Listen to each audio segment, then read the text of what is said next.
आप देख रहे हैं के न्यूज एचडी। मैं हूं हारिस अली शाह गिलानी। चलते हैं आज की अहम खबरों की तरफ।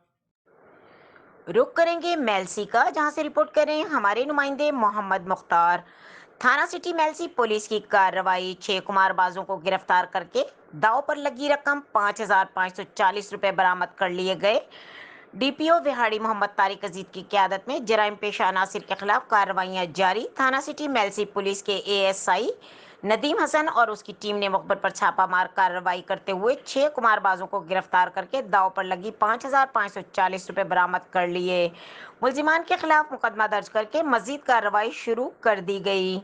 मजीद खबरों और अपडेट्स के लिए हमारे साथ रहिएगा। तब तक के लिए अपना ख्याल रखिएगा। अल्लाह हाफिज।